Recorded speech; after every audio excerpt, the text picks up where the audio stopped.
ఇప్పుడు ఇంకొక అంశం ఏమొస్తుందంటే కాకినాడ మాజీ ఎమ్మెల్యే ద్వారంపూడి చంద్రశేఖర్ రెడ్డి ఆనాడు ప్రభుత్వంలో ఉన్నారు కాబట్టి ప్రభుత్వంలో ఉన్నప్పుడు చేసినటువంటి కార్యకలాపాలు అక్రమాలు జరిగాయి.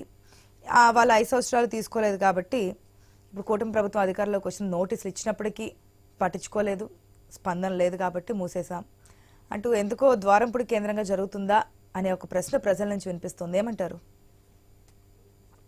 నమస్తే అండి. ఇప్పుడు జనసేన మొదటి నుంచి కూడా ద్వారంపూడి చంద్రశేఖర్ రెడ్డి మీదే గురి పెట్టి కూర్చుంది. ఎన్నికలకు ముందు కూడా ఇంకా అసలు ఎన్నికల ప్రస్తావన రాని ఏడాది ముందు నుంచే కూడా పవన్ కళ్యాణ్ ద్వారంపూడి చంద్రశేఖర్ రెడ్డి మీదకి చాలా ఆరోపణలు చేశారు, చాలా హెచ్చరికలు సవాళ్లు కూడా చేశారు. కాకినాడ నుంచి తరిమేస్తాను అని చెప్పి చాలా రకాలైన అవినీతి ఆరోపణలు కూడా చేశారు. అలాగే కూటమి ప్రభుత్వం అధికారంలోకి వచ్చిన వెంటనే సివిల్ సప్లైస్ మినిస్టర్ గా నాదెండ్ల మనోహర్ బాధ్యత తీసుకొని నెలలోపే కాకినాడ వెళ్ళిపోయారు. ఆయన కాకినాడ వెళ్ళిపోయి అక్కడ గోడౌన్ల మీద వాటి మీద రైడ్లు చేశారు. చాలా వరకు పట్టుకొని అప్పుడే ఆరోపణలు చేశారు. కాకినాడ కేంద్రంగా మరి రేషన్ బియ్యం స్మగుల్ అవుతోంది, విదేశాలకు ఎగుమతి అయిపోతుంది, అక్రమ రవాణా జరుగుతుంది అని చెప్పి ఆరోపణలు చేశారు. సో దానిలో భాగంగానే మొన్న 2 రోజులు 3 రోజుల క్రితం పవన్ కళ్యాణ్ కూడా అక్కడికి వెళ్ళటం జరిగింది. పోర్టు పరిసరాల్లో పవన్ కళ్యాణ్ కూడా తిరగడం జరిగింది. తిరిగి షిప్ ని సీజ్ చేయమని చెప్పి చెప్పడం ఇవన్నీ జరిగింది. సో ఇది ఏంటంటే మొదటి నుంచే జనసేన ఎందుకో ద్వారంపూడి మీద ప్రత్యేకంగా దృష్టి పెట్టినట్టుగా కనిపిస్తుంది. చాలా కాలంగానే ద్వారంపూడి కేంద్రంగా రాజకీయాలు చేస్తున్నారు. ద్వారంపూడిని టార్గెట్ గా పెట్టుకునే జనసేన పనిచేస్తుంది. ఇప్పుడు ఇది చూసేది కూడా అందులో భాగంగానే చూడాలి మనం.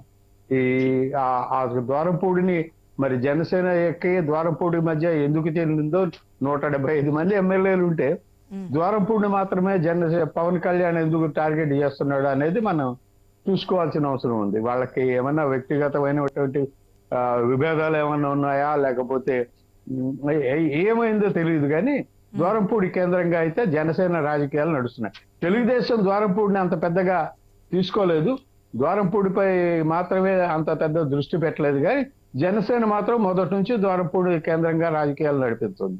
పిఠాపురం వెళ్ళడం కూడా అందులో భాగంగానే చూసుకోవాలి.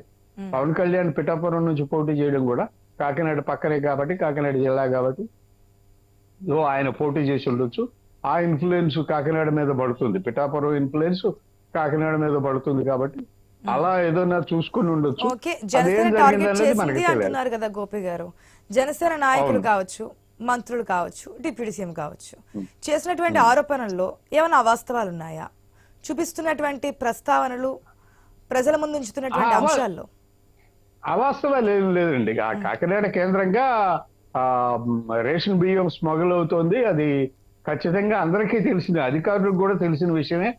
రేషన్ బియ్యం అక్కడికక్కడ చాలా మంది రేషన్ బియ్యాన్ని తీసుకోవడం లేదు. డీలర్ దగ్గర కార్డులో జస్ట్ నమోదు చేసుకొని డీలర్ దగ్గర వదిలేస్తారు, డీలర్ వాళ్ళకి డబ్బులు ఇస్తాడు. ఈ డీలరు ఈ మధ్యవర్తులకి అమ్ముతూ ఉంటారు. ఈ మధ్యవర్తులు తీసుకెళ్లి కాకినాడలో అప్పు చెప్తూ ఉంటారు. అది జరుగుతోంది. సో చాలా వరకు కూడా డీలర్ టు ఇదే జరుగుతుంది. ఈ మధ్యకాలంలో జగన్మోహన్ రెడ్డి ప్రభుత్వం డోర్ డెలివరీ వాహనాలు కూడా పెట్టింది కాబట్టి ఈ స్మగ్లింగ్ చాలా తేలికైపోయింది. సో ఆ వాహనాల్లోనే వెళ్ళిపోతూ ఉంటది చాలా వరకు బియ్యం కాకినాడకి. అది జరుగుతోంది.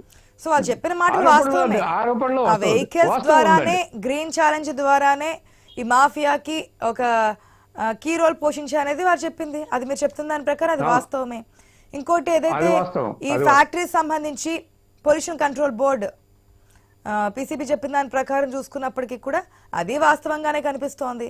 ఒక వ్యక్తి పరంగా చేస్తున్నటువంటి కార్యక్రమాలు తప్పు అనే విషయాన్ని ఒకవేళ టీడీపీ పట్టించుకోకపోయినా జనసేన ముందు నుంచి చెప్తున్నారు కాబట్టి, ఇదే కాదు మీరు పోటీ చేస్తారా, ఇక్కడ నుంచి పోటీ చేసి చూపించండి, ఇవన్నీ కూడా చాలా కామెంట్స్ వినిపించాయి మనకు గతంలో వైసీపీ అధికారంలో ఉన్నప్పుడు పవన్ కళ్యాణ్ టార్గెటింగ్ గా. అట్లా అనుకుంటే ఇంకా చాలా మందినే టార్గెట్ చేయాలి పవన్ కళ్యాణ్. కేవలం ద్వారంపూడినే చేయడానికి గల రీజన్స్ ఏంటి అనేది కూడా తెలియని అంశం. ఒకవేళ చేసినటువంటి అంశాల్లో కూడా తప్పులు లేవనేది మరొక అంశం. తప్పులు లేవు, ఎక్కడ ఇరికించాలని ప్రయత్నం కానీ లేనిపోనివి పెట్టి అక్రమ మార్గంలో కేసులు వేసి వారిని ఇబ్బంది పెట్టాలనే ప్రస్తావన ఏమైనా ఉందనుకోవచ్చా? అబ్బాయి అట్లా ఏం లేదండి. అక్రమ మార్గం చేయడం అనేది ఏం లేదు. కానీ ప్రతి రాజకీయ నాయకుడు ఏదో పద్ధతిలో కరప్షన్ కి పాల్పడుతూనే ఉంటారు. కరప్షన్ లేకుండా రాజకీయ నాయకులు అయితే ఇప్పుడు మనం చూడలేము. ద్వారంపూడి చంద్రశేఖర్ రేషన్ బియ్యం మీద దృష్టి పెట్టినట్టున్నాడు. అదే జనసేన వాళ్ళు పట్టుకున్నారు. పవన్ కళ్యాణ్ కూడా అదే చెప్తున్నాడు. Nadendla Manohar civil supplies minister, ఆయన మొదటి నుంచి కూడా అదే చెప్తున్నాడు. కాకినాడ కేంద్రంగా రేషన్ బియ్యం రాష్ట్ర వ్యాప్తంగా రేషన్ బియ్యం మొత్తం ఇక్కడ నుంచే ఎగుమతి అవుతుంది, స్మగుల్ అవుతుంది అని చెప్పాడు. 2-3 సార్లు చెప్పాడు. అక్కడ రైస్ మిల్లుల మీద కూడా దాడి చేశారు. దాడి చేసి కొంత రేషన్ బియ్యాన్ని సీజ్ చేశారు. వచ్చిన మొదటి నెలలోనే ప్రభుత్వం నాదెండ్ల మనోహర్ నేతృత్వంలో చాలా రైస్ మిల్లులపై దాడి చేసి చాలా రేషన్ బియ్యాన్ని సీజ్ చేశారు. అది ఇప్పుడు పవన్ కళ్యాణ్ వెళ్ళడం ఇది మొదటిసారి. కానీ నాదెండ్ల మనోహర్ మాత్రం ఇప్పుడు 3 సార్లు వెళ్ళారు. 3 సార్లు కాకినాడ కేంద్రంగానే ప్రజల ముందు నిరూపిస్తున్నారు. అంతే కదా, నిరూపిస్తున్నారు. వాళ్ళు చేసిన ఆరోపణల్ని నిరూపించారు. అంతే, అది వాస్తవం అని. సో దీంట్లో ఏదో కావాలని కుట్రపూరితంగా ఇరికిస్తున్నారు. నాకు ఇందులో ఎక్కడ రాజకీయం కనిపించట్లేదు. ఓకే, ఈ విధమైన రాజకీయ నాయకులు కూడా ఉండాలని చెప్పి కోరుకోవచ్చు. ఎందుకంటే గత ప్రభుత్వం చేసింది కాబట్టి మేము అది కంటిన్యూ అయిపోతాము అనే విధానం కాకుండా ఎందుకు తప్పు జరుగుతుంది, ప్రజల సొమ్ము ఈ విధంగా ఏదో దుర్వినియోగం అవుతుంది అనే విధానం కూడా రావాలి అనేది. ఓకే, మాట్లాడదాం. మిగిలిన ప్యానల్ మెంబర్స్ యొక్క అభిప్రాయాలు కూడా తెలుసుకుందాం. దానికంటే ముందు న్యూస్ ఇండియాలో షార్ట్ బ్రేక్ తీసుకుందాం. Stay tuned.